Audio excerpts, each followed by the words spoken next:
আলাইকুম। আপনারা কেমন আছেন? আশা করি ভালো আছেন। সবাই ভালো থাকেন। দোয়া করি আল্লাহর কাছে, আল্লাহ যেন সবাইকে ভালো রাখে। আমি আজকে আপনাদের জন্য রেসিপি নিয়ে আসলাম মাছের ডিম, রুই মাছের ডিম। এটা আজকে আমি সিদ্ধ করে পানিটা ফালাই দিয়ে তারপর রান্না করব। তার জন্য কাঁচামরিচ আর বেশি করে পেঁয়াজ নিলাম, আর লেবু কেটে নিলাম, লেবুর রস দিব, তাহলে আর গন্ধ। আসলাম মাছের ডিমগুলো রান্না নিয়ে।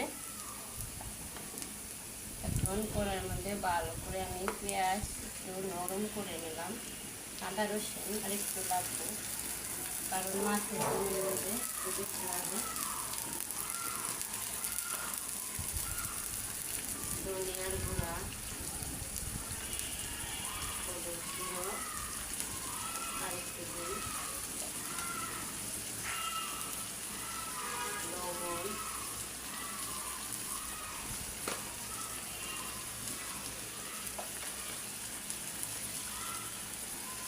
হলুদ দিলাম,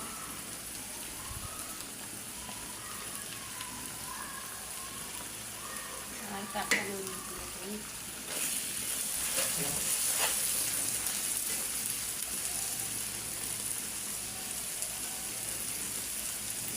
একটু পানি দিয়ে মশলাটা একটু কষালাম।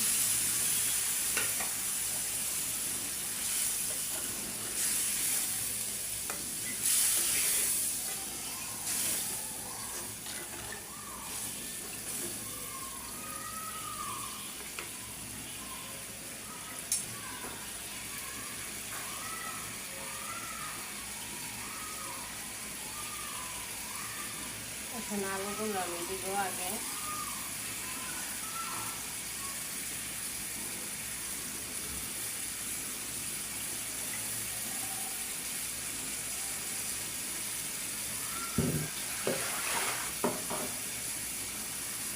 আলুগুলো একটু রান্না করে দেবো, কারণ মাছের ডিম আমি সিদ্ধ করে নিচ্ছি হলুদ দিয়া।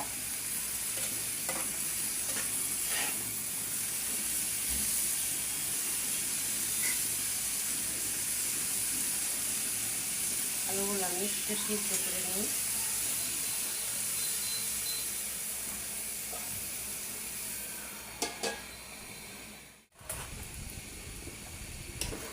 আলুগুলো আমার ভালো করে রান্না হয়ে গেছে, একেবারে নরম হয়ে গেছে। এখন আমি মাছের ডিম দিয়ে দিব।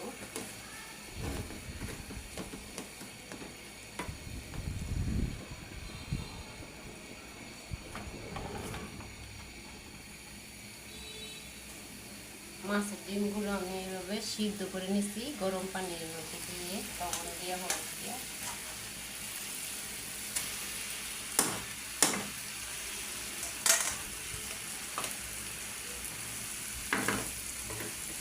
এখন একটু কষায় নেবো ভালো করে।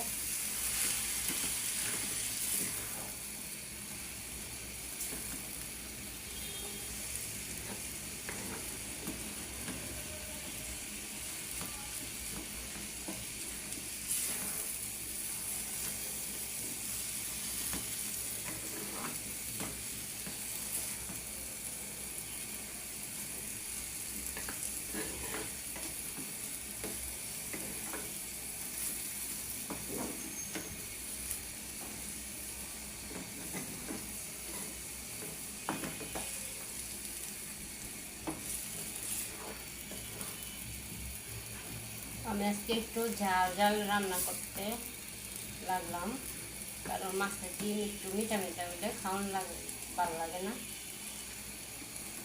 ঝাল ঝাল দিলাম। এখন লেবুর রস দিয়ে পানি দিয়ে দিব।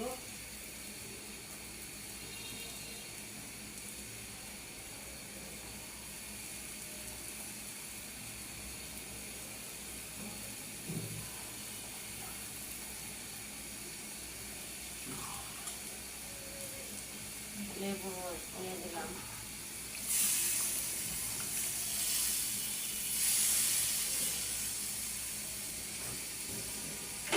ভালো করে নাড়া দিয়ে একটা ঢাকনা দিয়ে রেখে দিই।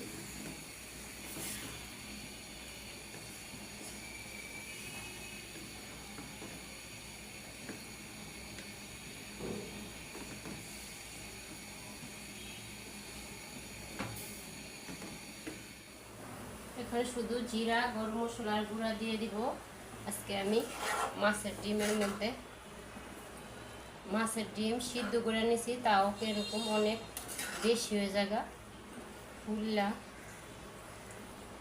এখন মাছের ডিমের মধ্যে আমি জিরা গরম মশলার গুঁড়াটা দিয়ে দিব। এই যে এটা আমি হাতে একটু মিশাই দিই।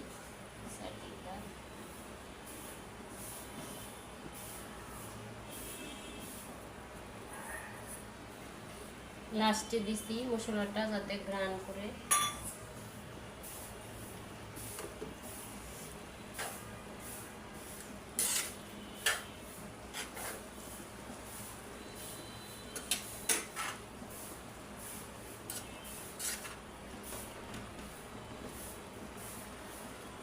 দেখেন কেমন হয়েছে। আলু দিছি নাই বেশি একেবারে ইয়া লাগে, আলু দিয়ে রান্না করলে আমার কাছে ভালো লাগে।